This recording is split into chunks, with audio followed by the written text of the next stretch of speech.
As one would expect of firemen, the beekeepers have brought along their own hoses. The cold water has the effect of calming the bees, at least temporarily.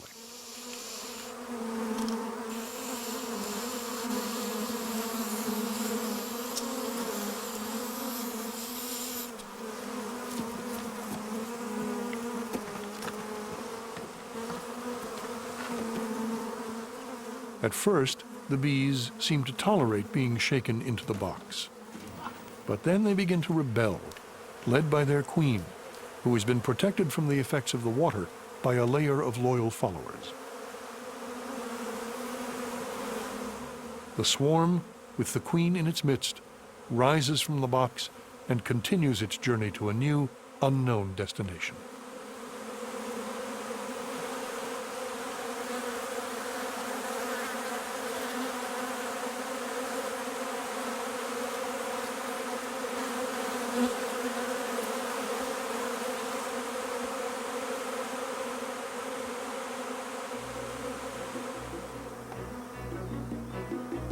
The scouts search for a suitable site for a hive in the nearby woods.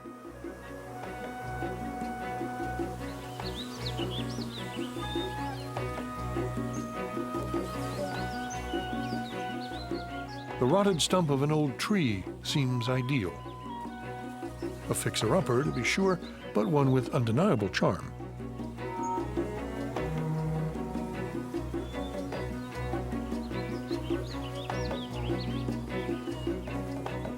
The usual inspections are cautious at first, then progressively more confident.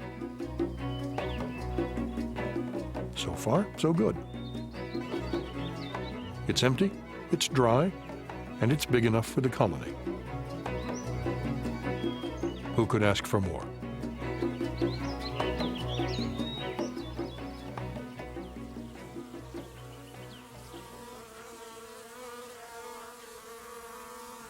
Some food would be nice too.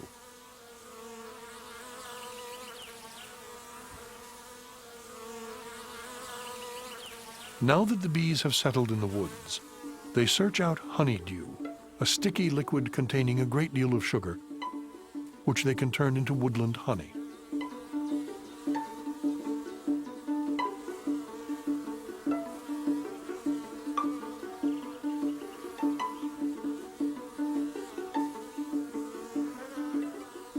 The honeydew comes from aphids. It's prized by many insects, especially wood ants.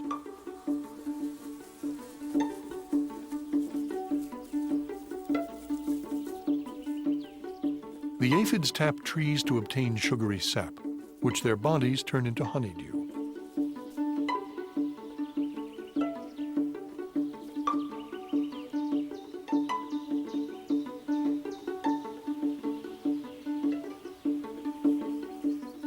The wood ants then massage the aphids with their antennae to stimulate production. They act as shepherds, tending their sheep. An ant lion greedily watches the wood ant's flock. But he'll face stiff resistance.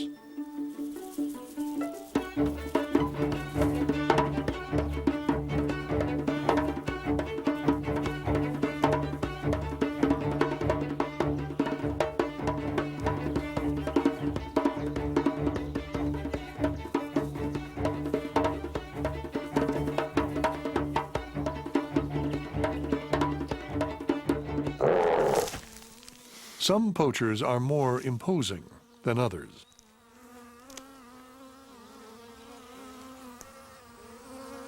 Bears spend almost all of their time foraging for food. It's best not to attract their attention. Too late.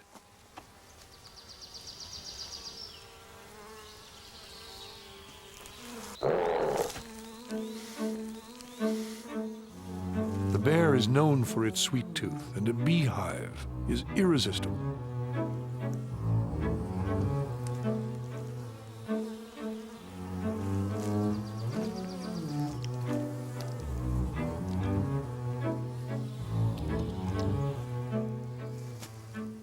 To reach the prized woodland honey, the bear uses brute force.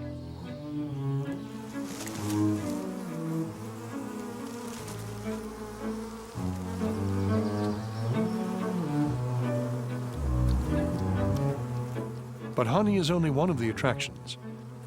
He also savors the protein-rich grubs.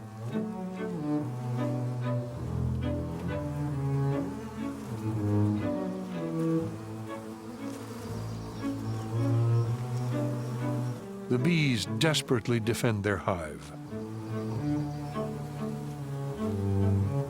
But they're no match for the bear, who shakes off their attacks. His thick fur protects him from the stinging bees long enough for him to wreak maximum damage.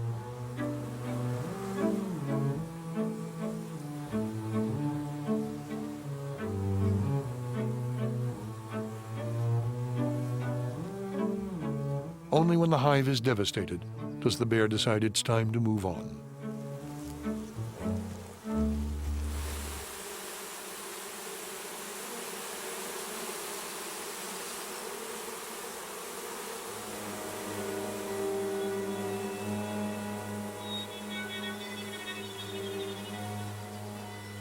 Other, smaller plunderers begin to arrive.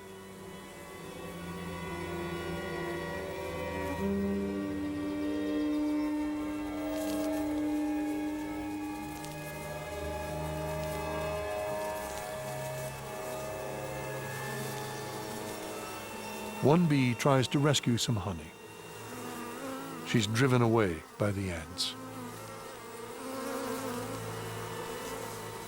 The colony is doomed.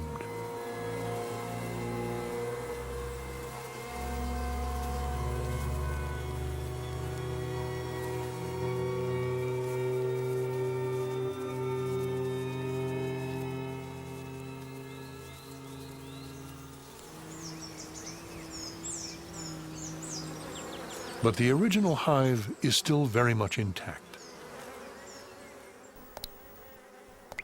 As summer heat raises the temperature inside, workers are kept busy bringing in cooling water.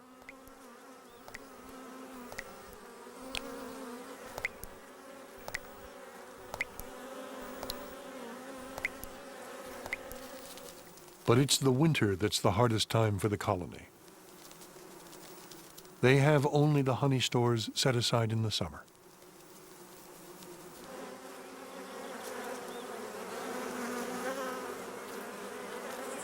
All the bees must work hard for the survival of the colony.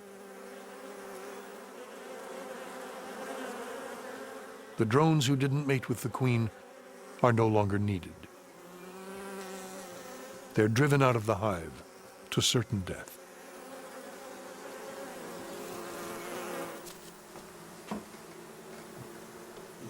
The colony must now submit to another indignity.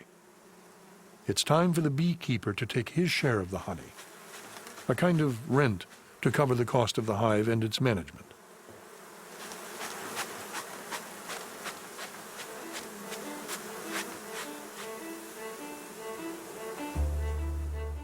Anything he spills is public property.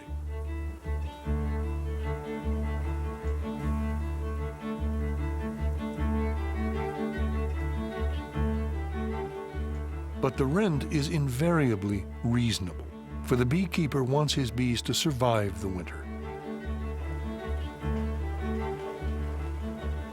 Beekeepers have been harvesting their crop for thousands of years. They've faced ruin from bad weather, predators, and bacterial disease.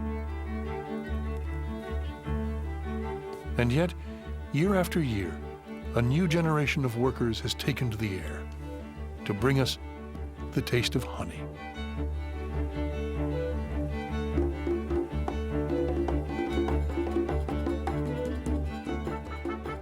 In the house at Pooh Corner, A.A. Milne wrote, "What would you like best in the world, Pooh?" "Well," said Pooh, "what I like best," and then he had to stop and think, because although eating honey was a very good thing to do, there was a moment just before you began to eat it which was better than when you were. But he didn't know what it was called. sweet anticipation.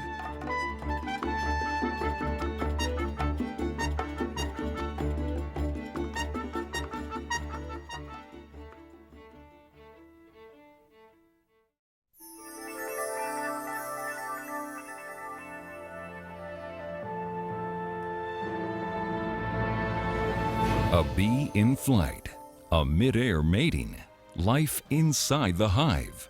How did they capture all this on film? Learn the filmmaker's tricks on Nova's website.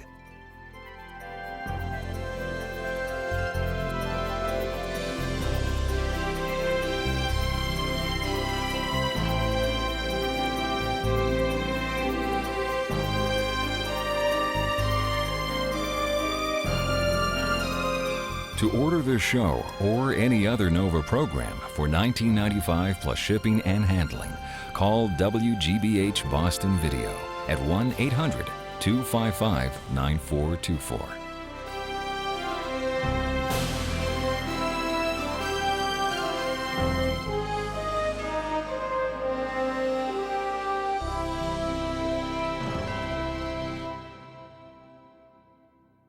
Nova is a production of WGBH Boston.